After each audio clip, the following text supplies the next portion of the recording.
Sir అంటే 40 years of your doctor career అన్నది it's amazing.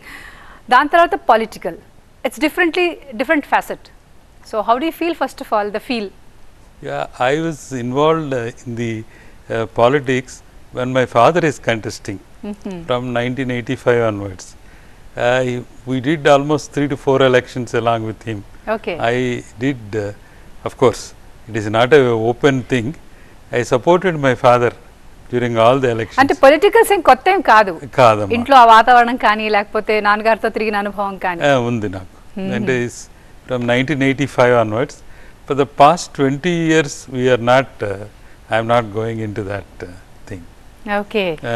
I am doing my work, but we still have the continuous contacts with my people from my place.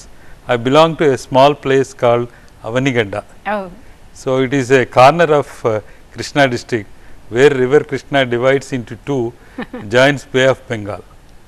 Okay. So అయితే ఇందాక మీరు ప్రజలతో సంబంధం ఉంటుంది, వాళ్ళంతా ఇంకా connect, that is what the first requirement of a politician.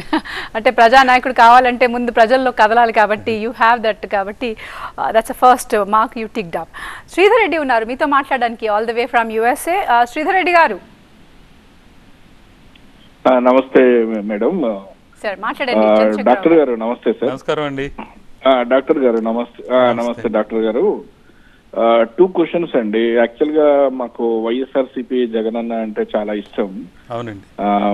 కానీ actual గా ఆయన అధికారంలోకి వచ్చిన తర్వాత సార్, యాక్చువల్ గా డెవలప్మెంట్ కానీ పరిశ్రమలు రావటం, డెవలప్మెంట్ కంపెనీల యొక్క స్థాపించడం కానీ అలాంటి ప్రయత్నాలు ఏవి జరగకపోవడము, ఈ 4.5 years నుంచి రాష్ట్రం చాలా దెబ్బతిని డెవలప్మెంట్ లేని పరిస్థితిలో రాష్ట్రం ఉందండి.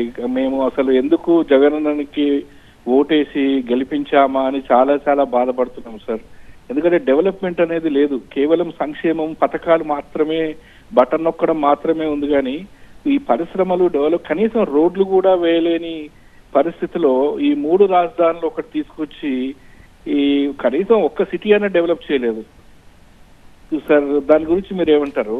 సెకండ్, ఇప్పుడు మీరు పార్లమెంటు సభ్యుడిగా మీరు పోటీ చేయాలని అనుకుంటున్నారు, సంతోషం.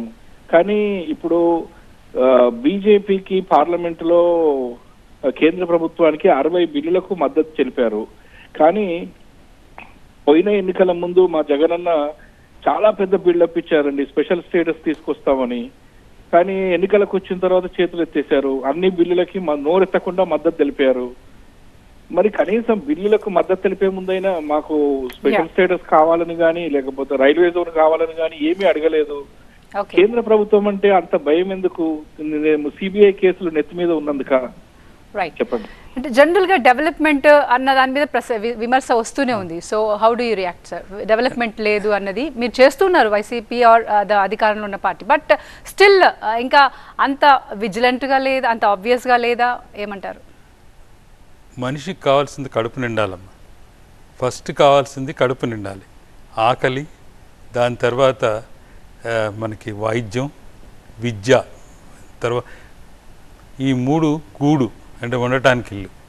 సో మీరు ఆలోచిస్తే మనకి ఈ 3 గనుక 4 గనుక ఇస్తే చాలా వరకు ప్రతి కుటుంబం, మీరన్నది ఈ అర్బన్ ఏరియాస్లో కానీ చదువుకున్న వాళ్ళు కానీ ఈ వీళ్ళకి అనిపిస్తుంది. కానీ మీరు బేసికల్గా ఆలోచిస్తే ఈ 4 చాలా అవసరం. అంటే మనిషికి జీవితానికి అవసరమైనవి ఈ కూడు, గుడ్డ, తర్వాత చదువు, ఈ వైద్యం. మీరు తీసుకుంటే మీరు పూర్వం 5 ఏళ్ల ముందు స్కూల్స్ చూడండి, ఇప్పుడు స్కూల్స్ చూడండి, అది డెవలప్మెంట్ అంటారా కాదా?